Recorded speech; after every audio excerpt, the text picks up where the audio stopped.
오늘 저는 여러분들과 함께 고난을 은혜로 바꾸며 살자. 고난을 뭐로 바꿔요? 은혜로 바꾸며 살자라는 제목으로 말씀을 같이 생각해 보겠습니다. 이런 이야기가 있습니다. 이 손가락 다섯이 서로 자랑을 하게 되었는데, 이 엄지 손가락이 먼저 얘들아 나는 엄지니까 최고야, 그렇게 자랑을 했습니다. 그 다음에 둘째 손가락이 얘들아 뭘 가리킬 때는 나를 쓰잖아, 이 둘째가 최고야, 그랬습니다. 셋째 손가락이 얘들아 무슨 말을 하냐, 키를 재봐라, 세 번째 손가락이 제일 크지 않느냐 그랬어요. 네 번째 손가락이 얘들아 무슨 말 하냐, 반지를 낄 때 어디다 끼냐, 네 번째 손가락이 다 끼지 않냐, 그래 얘기했습니다. 그리고 이제 마지막에 새끼 손가락을 다 쳐다봤어요. 새끼 손가락은 자랑할 것이 없다, 그렇게 생각을 했습니다. 이 새끼 손가락이 말하기를 얘들아 내가 없으면 병신이다 그랬어요. 병신이란 말을 써서 죄송합니다. 요즘에는 장애인이란 말을 쓰죠. 영어로는 핸디캡 퍼슨이라고 그렇게 이야기합니다. 그래서 시각장애인 혹은 청각장애인, 그렇게 말합니다. 어떤 통계에 의하면은 어디를 가든지 이 장애인들이 10%가 된대요. 그러니까 밖에 잘 나타나지 않아서 그렇지, 우리 한국 인구가 5천만이라면 그 가운데서 500만 명이 장애인이라는 것입니다. 그래서 우리가 이 세상을 살면서 장애인들에 대한 그 따뜻한 배려를 베풀면서 그렇게 살아야 돼요. 자, 그런데 사실 생각해 보면 우리 모두가 다 장애인들입니다. 어떤 면에서는 어떤 사람들은 육체적인 장애를 가지고 살고, 어떤 사람들은 정신적 장애를 가지고 살고, 어떤 사람들은 영적 장애를 가지고 살지 않습니까? 그래서 우리 모두는 다 장애를 가지고, 하나 이상의 장애를 가지고 그렇게 살고 있어요. 우리 모두에게는 다 그런 상처가 있는 것입니다. 그래서 우리가 서로 돌보아주고 또 섬겨주고 불쌍하게 여기면서 그렇게 살아야 됩니다. 참 이 세상에는 고통과 슬픔과 고난이 얼마나 많습니까? 어떤 사람은 조실부모 해가지고 평생을 부모 없이, 또 한쪽 부모가 없이 그렇게 사는 사람들도 참 많이 있습니다. 마귀 사탄의 장난이야 라고 주장하는 사람들도 있고, 어떤 사람들은 그냥 우연하게 생기는 거야 라고 생각하는 사람들도 있고, 또 어떤 사람들은 우리를 연단하시고 훈련하시기 위해서 주어진 것이라고 그렇게 믿는 사람들도 있습니다. 다 일리가 있는 주장들이에요. 또 성경에 오면 그런 말씀들이 있는 것을 우리가 알게 됩니다. 그러나 이러한 주장들이 모든 경우에 다 맞는 것은 아닙니다. 오늘 본문에 나오는 바울사도는 고난을 은혜로 해석했어요. 바울사도는 고난을 뭐로 해석했어요? 은혜로 해석했습니다. 우리가 잘 알고 있는 것처럼 바울사도는 육체에 가시가 있었어요. 그 육체의 가시가 무엇이었는가 학자들의 의견이 분분하지만은, 많은 학자들이 그 육체의 가시는 간질병이었을 것이다, 그렇게 생각하는 학자들도 있고, 또 어떤 학자들은 그 바울 사도가 가지고 있었던 가시는 눈병이었을 것이다 라고 생각하는 학자들도 많이 있습니다. 어쨌든 바울 사도는 그 육체에 가시가 있었어요. 바울 사도는 다른 사람에게 안수기도 해가지고 다른 사람들의 병을 고치는 그러한 신유의 능력을 가지고 있었고, 심지어는 그의 손수건이 닿을 때에 병이 신비하게 낫는 그러한 역사를, 그러한 능력을 가지고 있는 사람이긴 했지만은 정작 그 본인에게는 그러한 병이 있었어요. 그래서 그는 하나님 앞에 많이 기도했을 것입니다. 하나님, 이 병을 고쳐주시옵소서 하면서 하나님 앞에 많이 간구했을 것입니다. 그런데 하나님께서 그의 병을 고쳐주시지 아니하시고 하나님께서 말씀하시기를 내 은혜가 네게 족하도다. 이는 내 능력이 약한 데서 강하여짐이니라 하는 말씀을 주셨습니다. 바울 사도는 바로 그 고난 속에서 은혜를 경험한 사람이었어요. 다시 말하면 바울 사도는 고난을 은혜로 바꾸면서 살았던 사람이었습니다. 자, 그렇다면 우리도 그와 같은 삶을 살아야 할 터인데, 우리 속에 있는 고난을 은혜로 바꾸면서 살아야 할 터인데 어떻게 고난을 은혜로 바꾸면서 살 수 있을까요? 개인적인 고난도 있고 가정에 임하는 고난도 있고 또 교회에 임하는 고난도 있고 또 우리 직장이나 혹은 사업에 혹은 자녀들에게 육체적인 고난도 있고 정신적인 고난도 있고 영적인 고난도 있는데 이러한 고난과 고통들을 어떻게 하면 은혜로 바꾸면서 살 수 있을까? 오늘 그 주제로 잠시 말씀을 같이 생각해 보고자 하는 것입니다. 첫째로 우리가 고난을 은혜로 바꾸며 살기 위해서는 고난을 긍정적으로 받아들여야 돼요. 고난을 어떻게 해요? 긍정적으로 받아들여야 됩니다. 이게 쉬운 일은 아닙니다. 많은 사람들이 고난이 임했을 때에 하나님께 원망하고 불평하고 낙심하고 좌절하고 포기하면서 어떻게 해서라도 그 고난에서 피해 보려고 애를 쓰고 또 원망 불평 가득한 가운데서 고난을 받는 것을 보게 됩니다. 이것은 올바른 신앙의 자세가 아닙니다.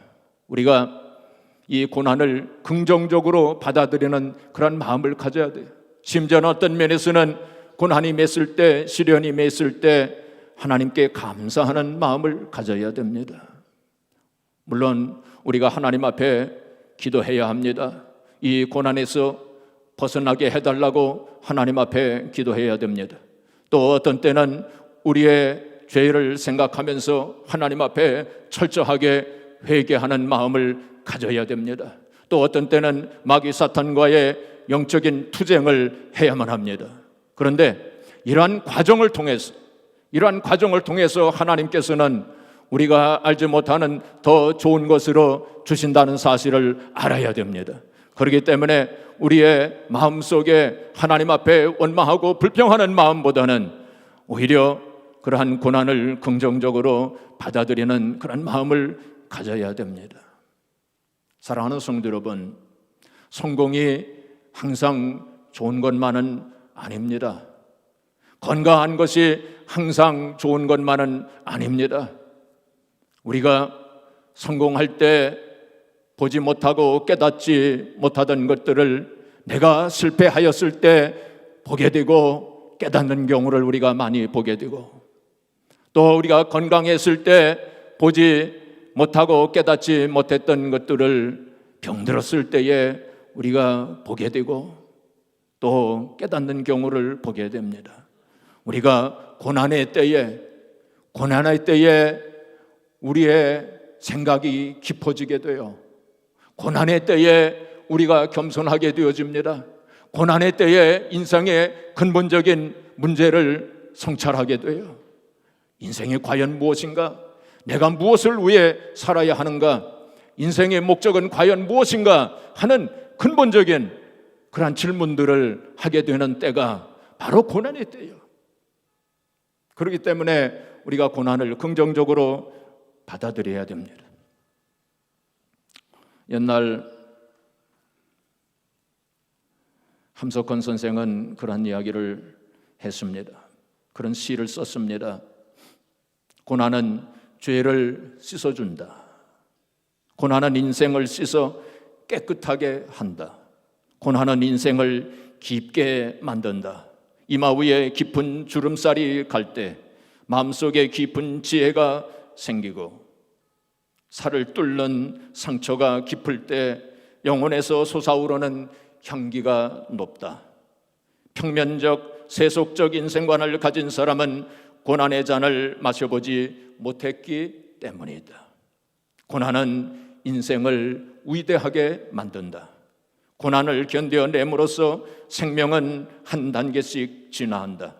핍박을 받음으로써 오히려 상대방을 포용하는 관대함이 생기고, 궁지와 형벌을 참음으로써 자유와 고교함을 얻을 수 있다. 개인에게나 민족에게나 위대한 인격은 고난의 선물이다. 위대한 인격은 어디에서 나와요? 고난에서 나온다는 거예요. 성공했을 때보다 실패 경험할 때, 건강할 때보다 병들었을 때 바로 우리의 생각이 깊어지게 되는 것입니다. 다윗은 성공했을 때보다 실패했을 때 하나님의 은혜와 사랑과 능력을 더 깊이 체험했어요. 히스기야 왕은 건강했을 때보다 그가 병들었을 때 하나님께 더 가까이 나아갔습니다. 그리고 하나님의 은혜와 사랑을 깊이 체험했던 것입니다. 랄프 에머슨이라고 하는 사상가는 당신이 잃은 모든 것에 대해 당신은 그만큼 어떤 다른 것을 얻은 것이다. 우리가 무엇을 잃었을 때에 많은 경우에 더 좋은 것을 우리가 얻게 되는 경우가 많다는 것입니다. 그래서 우리의 인생 속에 고난이 임했을 때 오히려 그것을 긍정적으로 생각하는 생각의 전환이 필요한 것입니다. 가장 중요한 것은 어떤 고난이 닥쳐도 불행이라고 속단하지 말고 겸손히 주의 뜻을 찾아내는 것이 중요합니다. 문제가 해결되어도 은혜요, 문제가 그대로 있어도 그것이 은혜의 힘을 깨달을 때 우리는 순간순간 고난을 은혜로 바꾸면서 살 수 있게 될 것입니다.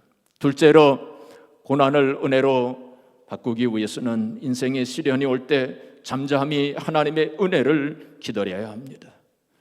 우리의 인생 속에 고난이 임하고 시련이 맺을 때에 하나님의 은혜를 잠잠히 기다리는 것이 중요합니다. 우리가 고난이 있을 때, 문제가 생겼을 때에 허둥지둥되거나 혹은 당황해서는 안 됩니다. 우리 성경 시편 62편을 한번 보겠습니다. 시편 62편 보시면은 이 다윗이 심한 고통 속에, 심한 고난 속에 있을 때 신앙 고백으로 한 것이 바로 시편 62편입니다. 자, 우리 한번 같이 읽어볼까요? 1절 2절 시작. 나의 영혼이 잠잠히 하나님만 바라며 나의 구원이 그에게서 나오는도다. 오직 그만이 나의 반석이시요 나의 구원이시요 나의 요새이시니 내가 크게 흔들리지 아니하리로다. 이것이 바로 다윗의 신앙 고백이었습니다. 다윗이 심한 고난 속에 있을 때 나의 영혼이 잠잠히 하나님만 바라며 나의 구원이 그에게서 나오는도다. 오직 주님만이 나의 구원이시오 반석이시오 요새이시니 내가 요동치 아니하리로다. 내가 흔들리지 아니하리로다 라고 하면서 고백을 했습니다. 사랑하는 성도 여러분, 하나님의 은혜는 건강할 때나 병들었을 때나 혹은 성공했을 때나 혹은 실패할 때나 똑같이 우리에게 임합니다. 그러나 많은 사람들이 성공할 때는 하나님의 은혜가 임하고 하나님께서 나를 사랑하신다고 생각을 하고, 실패할 때는 하나님께서 나를 떠나시고 또 나를 사랑하시지 않는다고 그렇게 생각하는 사람들이 있어요. 또 건강할 때는 하나님께서 나를 사랑하시는데 병들었을 때는 하나님의 은혜가 떠나고 하나님께서 나를 버리셨다고 그렇게 생각하는 사람들이 있습니다. 그렇지 않습니다. 우리가 건강할 때나 병들었을 때나 성공했을 때나 실패할 때나 똑같이 하나님의 은혜는 우리와 함께하고 또 우리에게 사랑을 베풀어 주시는 것입니다. 그래서 우리가 어떤 경우에도 어떤 고난과 시련 속에서도 흔들리지 아니하고 하나님의 은혜를 잠잠히 기다리는 그러한 사람이 바로 고난을 은혜로 바꾸면서 살아가는 사람들입니다. 어떠한 상황 속에서도, 어떠한 고난과 문제 속에서도 흔들리지 아니하고 하나님의 은혜를 잠잠히 기다리는 그 사람들의 인생 속에 고난은 은혜로 바꾸어지는 역사가 일어나게 되는 것입니다. 제가 아우슈비츠 수용소 얘기를 참 많이 하죠. 정말 그 나치 수용소에 수많은 유대인들이 수용되어졌고 또 많은 사람들이 죽었습니다. 정말 지옥 같은 그러한 삶이었을 것입니다. 정말로 말로 표현할 수 없는 열악한 그러한 환경 속에서 언제 죽을지도 모르는 그러한 상황 속에서 하루하루 순간순간을 살아갈 때 그 사람들의 그 심정이 어떠했겠습니까? 가족들이 고통을 당하고 죽어가는 그 모습을 보면서 그들의 심정이 어떠했겠습니까? 그래서 그 수많은 사람들이 그 수용소에서 절규했습니다. 하나님은 어디에 계시는 것입니까? 하나님은 우리가 이 고통을 당하는 것을 하나님은 보시고 아시는 것입니까? 하나님께서 왜 우리들에게 이러한 고통과 슬픔을 허락하셨습니까? 하면서 절규하고 또 절규했어요. 그러한 절규는 연합군들이 이제 독일을 이기고 그 수용소를 접수할 때까지 이어졌습니다. 그리고 이제 마침내 연합군들이 그 수용소를 접수하고 그 수용소 이제 여러 곳을 점검할 때에 어떤 병사 하나가 보니까 그 벽 구석진 곳에다가 세금파리로 그 벽에다가 뭔가를 새겨 놓았어요. 그래서 플래시라이트를 켜고 그것을 보니까 거기에다가 뭐라고 새겨 놨느냐면은 하나님은 여기 계시다. 하나님은 여기 계시다. 하고 그렇게 새겨 놨어요. 한번 그 상황을 한번 생각해 보세요. 지옥 같은 그러한 삶을 살면서 정말로 하나님 앞에 원망하고 불평하고 정말 의심하고 그렇게 살 수밖에 없는 그런 상황 속에 사는데 바로 그 성도는 바로 거기에다가 하나님은 여기 살아계십니다 하고 그렇게 신앙 고백을 한 거예요. 하나님께서 그의 그 신앙 고백을 보시고 많이 감동하셨을 거예요. 그 성도는 아마도 그 수용소에서 죽었을 것입니다. 그러나 그 성도는 승리한 거예요. 그 성도는 그 고난을 은혜로 바꾸면서 살았기 때문에. 사랑하는 성도 여러분, 대부분 사람들은 이 세상을 살아가면서 눈에 보이는 것만 보면서 내 발 앞에 있는 그것만을 보면서 그렇게 살아갑니다. 그러나 우리는 그렇게 살아서는 안 돼요. 우리는 더 멀리를 보면서 살아야 돼요. 이 세상 그 너머까지도 보면서 우리가 살아야 하는 것입니다. 그래서 고린도후서 4장 18절에 보시면 우리의 돌아보는 것은, 새 성경 번역은 우리의 주목하는 것은 보이는 것이 아니요 보이지 않는 것이니, 보이는 것은 잠깐이요 보이지 않는 것은 뭐라고요? 영원함이니라. 그리 말씀했어요. 그래서 우리는 멀리를 바라보면서 그 훗날 지금의 이 현재 상황을 바라보면서 내가 뭐라고 생각할까? 더 나아가서는 우리가 하늘나라에 올라가서 이 세상의 삶을 바라보면서 내가 어떻게 생각할까? 그것까지도 우리가 생각하면서 멀리를 바라보면서 또 신령한 세계를 바라보면서 우리가 그렇게 살아야 할 것입니다. 제나 스탠필드라고 하는 사람이 시를 하나 썼어요. 영어로 쓴 건데 If I had only known, 그러니까 내가 알았더라면, 내가 그때 알았더라면 하는 그러한 시입니다. 이 사람이 자기를 아껴주고 사랑해주던 고모를 떠나보낸 후에 울면서 이 시를 썼다고 합니다. 나중에 레바 맥켄타이어라고 하는 사람이 노래로 불러서 유명한 시가 됐어요. 그 한국말로 번역한 것을 제가 좀 읽어드리겠습니다. 내가 그때 알았더라면, 그것이 비를 맞으며 걷는 우리의 마지막임을 만일 내가 알았더라면, 나는 폭풍 속에서도 몇 시간이나 당신과 함께 걸었으리. 내 가슴에 연결된 생명줄처럼 당신의 손을 잡았으리. 그리고 폭풍 아래서 우린 따뜻했으리. 그것이 빛 속에서의 우리의 마지막 만남임을 만일 내가 알았더라면, 다시는 당신의 목소리를 듣지 못하리라는 걸 만일 내가 알았더라면, 난 당신이 말하는 모든 것을 전부 기억했으리. 그래서 이 고독한 밤에 그것들을 다시 한번 추억할 수 있으리. 당신의 말들이 내 마음속에서 계속 살아있게 했으리. 나 다시는 당신의 목소리를 듣지 못하려는 걸 만일 내가 알았더라면, 당신은 내 가슴의 보석이었네. 당신은 언제나 내 곁에 서 있던 사람이었네. 그것을 깨닫지 못한 채 나는 어리석게도 당신이 영원히 그곳에 있을 것으로 믿었네. 그러나 어느 날 내가 눈을 감고 있는 사이에 당신은 내 곁을 떠나갔네. 그것이 당신 곁에서 보낸 나의 마지막 밤이었음을 만일 내가 알았더라면, 나는 기적이 일어나 새벽을 멈추게 해달라고 기도했으리. 그리고 당신이 내게 미소 지었을 때 당신의 두 눈을 오랫도록 바라보았으리. 당신에 대한 나의 사랑이 언제까지나 계속되리라는 걸 당신에게 알게 했으리.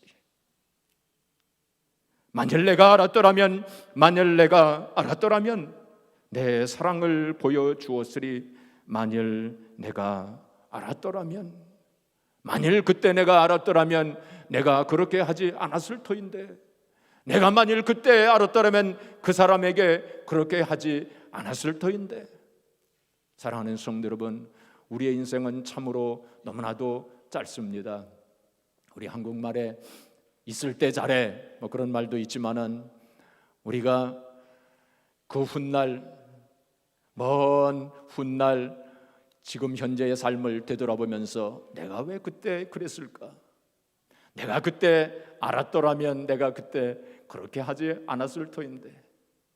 우리가 고난을 통과하면서 시련 속에 우리가 살아갈 때에 먼 훗날 지금의 삶을 되돌아보면서 내가 왜 그때 그랬을까? 내가 왜 그때 고난 속에서 하나님께 원망하고 불평하면서 또 좌절하고 낙심하면서 그렇게 살았을까? 그때 오히려 하나님 앞에 감사하면서 인내하면서 살았으면 좋았을 것을. 하나님께서 선한 길로 나를 인도해 주셨고, 합력하여 선을 이루어 주셨고, 전화위복으로 만들어 주셨고, 더 신령한 것으로 나를 축복해 주셨거늘 왜 내가 그때 그랬던고? 내가 그때 알았더라면, 내가 그때 알았더라면 그 사람에게 그렇게 하지 않았을 것을. 내가 왜 그때 그렇게 그 사람을 미워했던고? 왜 그 사람을 그렇게 용서하지 못했던고? 내가 알았더라면. 우리가 저 하늘나라에 올라가서 주님과 함께 이 세상의 삶을 되돌아보면서 내가 왜 그때 그랬던고? 내가 그때 알았더라면 내가 그때 그러지 않았을 터인데. 아마도 우리는 하늘나라에 올라가서 많이 후회할 것이 많을 것 같아요. 그래서 우리는 어떤 상황 속에서도 심지가 굳어야 돼요.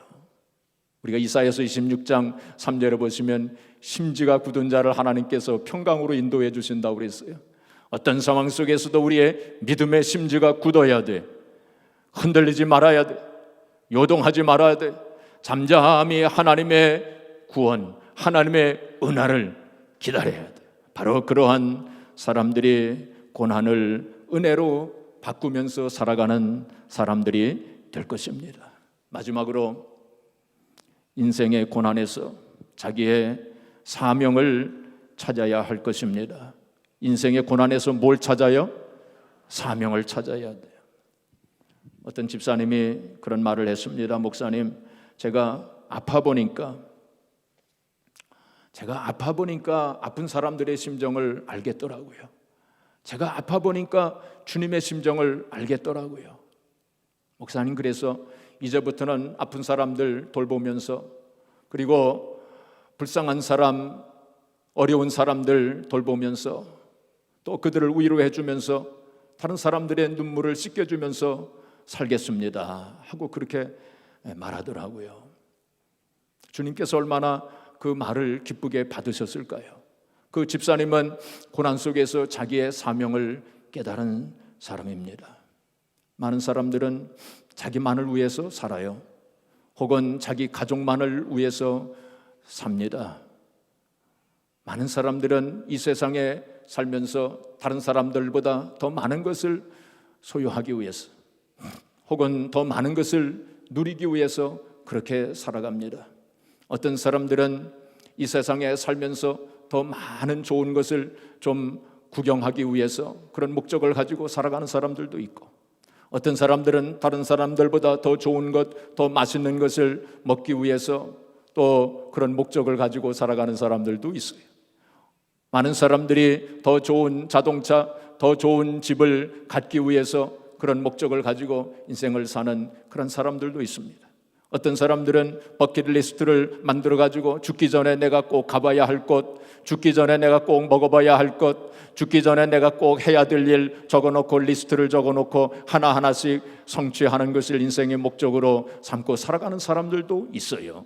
그러나 그러한 인생이 주님 보실 때는 주님 보실 때 가치 있는 인생이 되는 것은 아닙니다. 우리가 주님 앞에 섰을 때에 어떤 사람이 고운 발바닥을 먹고, 혹은 뭐 또 좋은 게 뭐죠? 원숭이 골을 먹는데요. 원숭이 골을 먹고, 혹은 상아 지느러미를 먹고, 그러고서 주님 앞에 섰을 때에 주님께서 잘하였도다 착하고 충성된 종아,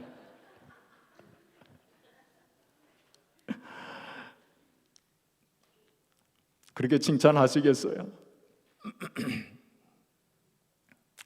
우리가 인생을 살면서, 이 짧은 인생 살면서 내가 어떻게 살아야 하는가, 어떤 목적을 가지고 살아야 하는가, 그 사명을 깨달아야 되는데, 많은 경우에 우리가 고난을 통과할 때 고난 속에서 이 사명을 깨닫게 되는 것입니다. 고난을 경험하면서도 그 사명 깨닫지 못한다면 그 고난이 의미가 없을 수 있어요. 무의미하게 그 고난이 지나가 버릴 수도 있습니다. 이 고난을 통해서, 고난 속에서 하나님께서 나에게 뭐라고 말씀하시는지, 뭐 하라고 말씀하시는지 그 사명을 깨달아야 돼요. 그것이 중요한 것입니다. 오프라 윈프리라고 하는 그 토크쇼를 했던 그런 사람이 있습니다. 토크쇼의 여왕이라고 불려졌어요. 지금은 아마 활동을 하지 않는 것으로 알고 있지만은, 이 사람은 많은 사람들에게 위로와 소망을 주고 눈물을 씻겨주고, 그리고 많은 사람들에게 인생의 의미를 주었던 그런 사람이었습니다. 그래서 아주 인기가 높았어요. 그래서 그가 한참 활동할 때에는 이 오프라 윈프리를 대통령으로 만들자라고 하는 사람들도 있었어요. 근데 이 오프라 윈프리의 인생은 고난의 연속이었습니다. 그는 흑인 사생아로 빈민가에서 태어났습니다. 13살 때 성폭행을 당하고 14살에 임신을 하고 20대에는 마약에 빠져 지냈습니다. 말할 수 없는 고난 속에서 인생을 살았던 사람이었어요. 그런데 그는 그러한 가운데서도 낙심좌절 절망하지 아니하고 성경을 보았습니다. 성경 속에 나타난 하나님의 뜻을 생각했어요. 특별히 모세의 인생을 생각하면서 모세가 고난 속에서 이제 그 고난을 하나님의 은혜로 극복을 하고 오히려 그 고난 속에서 사명을 가지게 된 것을 생각하게 됩니다. 그래서 말할 수 없는 그 고난과 슬픔 속에서 그는 하나님께서 나에게 주신 사명이 무엇인가, 이러한 고난을 통해서 뭐를 하라고 하나님께서 말씀하시는가, 그걸 생각했습니다. 그래서 그렇구나, 나의 사명은 바로 이렇게 나와 같이 고난과 슬픔 속에, 고통 속에 있는 사람들을 위로해주고 그들에게 소망을 주고 그들의 눈물을 씻겨주는 것이 나의 사명이구나, 그걸 깨달았어요. 그래서 평생 그는 그렇게 살았던 것입니다. 저는 장기려 박사님, 장기려 그 장로님을 생각하면 눈물이 납니다. 여러분들도 아마 다 아시겠지만은 이 장기려 장로님은 6.25 때 가족들과 생이별을 해야 했어요. 그래서 그는 북에 두고 온 그 아내를 생각하면서 평생 홀로 그렇게 45년간을 살았던 사람이었습니다. 북에 두고 온 아내와 그리고 가족들 생각하면서 빛바랜 사진을 꼭 가슴에 품고 다니면서 그리워하면서 그렇게 살았어요. 그러면서 그는 그 고난 속에서 하나님께서 나에게 주신 사명이 무엇일까, 그걸 생각했어요. 그래서 그는 마음에 다짐하기를 의사를 한 번도 보지 못하고 살아가는 많은 사람들을 돌보면서 치료하면서 내가 살아야 되겠다, 평생 그렇게 살아야 되겠다, 그 사명을 가지게 됩니다. 그래서 그는 그렇게 살았어요. 평생 가난한 사람들, 소외된 사람, 불쌍한 사람, 병든 사람들을 치료해주며 무료로 치료해 주면서, 그는 유명한 의사였고 또 의과대학 교수였고 병원장이었기 때문에 돈을 많이 벌 수 있었지만은, 그러나 그는 월급을 털어서 환자의 병원비를 대신 내주기도 하였고, 어떤 사람은 병원비를 내지 못하는 경우에는 병원 뒷문을 열어놓고서는 빨리 도망가라고 그렇게 하기도 했고, 그래서 그는 평생을 그런 마음으로 살았어요. 그래가지고 그가 돌아가셨을 때는 85세에 돌아가셨는데 그는 방 한 칸 없었어요. 자기 소유는 하나도 없었습니다. 그렇게 가난하게 살았어요. 그리고 그는 이산 가족, 자기 사랑하는 가족들을 만날 수 있는 이산 가족 상봉에서 그런 기회가 주어졌지만은 그는 그것을 양보했습니다. 지금 가족을 만나지 못하는 이산 가족들이 많은데 그 사람들을 놔두고 내가 가족들을 만날 수 있느냐라고 하면서 그걸 다른 사람에게 양보합니다. 그리고 아내에게 편지만 씁니다. 여보, 몇 년 전 남북한의 이산 가족들이 몇 명씩 남과 북을 방문해 해우의 기쁨을 나누고 돌아온 것을 기억하지요. 난들 왜 가보고 싶지 않겠소? 난들 왜 만나고 싶지 않겠소? 그러나 1천만 이산 가족 모두의 아픔이 나만 못지 않을 텐데 어찌 나만 가족제의 기쁨을 맛보겠다고 북행을 신청할 수 있겠소? 우리는 온 민족이 함께 어울려 제의 기쁨을 나누는 그날 다시 만나리라는 것을 확신합니다. 그렇게 편지만 보냈다고 합니다. 그래서 이 장기려 장로님은 한국의 슈바이처라고 그렇게 불려지는 분이에요. 그렇게 인생을 사신 분들도 참 많아요. 이 세상을 보면 참으로 악한 사람들도 많아요. 어떻게 저런 인생을 살까 짐승 같은 그런 사람들도 있는데 또 이렇게 사시는 분들도 있어요. 고난 속에서 사명을 발견한 그러한 사람들이 많이 있습니다. 우리가 고난을 통과하면서 그 사명을 발견하지 못한다면 우리 인생 속에 소망이 없어요. 바울 사도는 다메섹 도상에서 주님을 만났을 때에 주님 무엇을 하오리이까? 주님 내가 어떻게 인생을 살아오리이까? 하는 질문을 던졌고 주님께서 그에게 새로운 사명을 주셨습니다. 그래서 바울 사도는 그 새로운 사명을 가지고 평생을 살았습니다. 사랑하는 성도 여러분, 우리는 인생을 살면서 어떤 상황 속에서도 주님 내가 무엇을 하오리이까 하는 질문을 던지면서 순간순간 살아야 됩니다. 성공했을 때에도 주님 내가 무엇을 하오리이까? 실패했을 때도 주님 내가 무엇을 하오리이까? 내가 건강할 때에도 주님 내가 무엇을 하오리이까? 병들었을 때도 주님 내가 무엇을 하오리이까? 젊을 때에도 주님 내가 무엇을 하오리이까? 우리가 나이 들었어도 주님 내가 무엇을 하오리이까 하는 질문을 던지면서 그렇게 살아야 할 것입니다. 사랑하는 성도 여러분, 이제 말씀을 정리하겠습니다. 하나님께서는 우리에게 은혜를 주실 때에 가시보자기에 싸셔가지고 고난의 보자기에 싸셔서 우리에게 주시는 경우가 참으로 많이 있습니다. 많은 사람들이 가시보자기를 보고서 풀어보지도 아니하고 그냥 하나님을 원망하고 불평하고 낙심하고 좌절하고 절망하면서 그렇게 살아가는 사람들이 너무나도 많습니다. 하나님께서 당신의 은혜를 가시보자기에 싸셔서 우리에게 주시는데 여러분, 그런 가시보자기를 소중하게 생각하시길 바랍니다.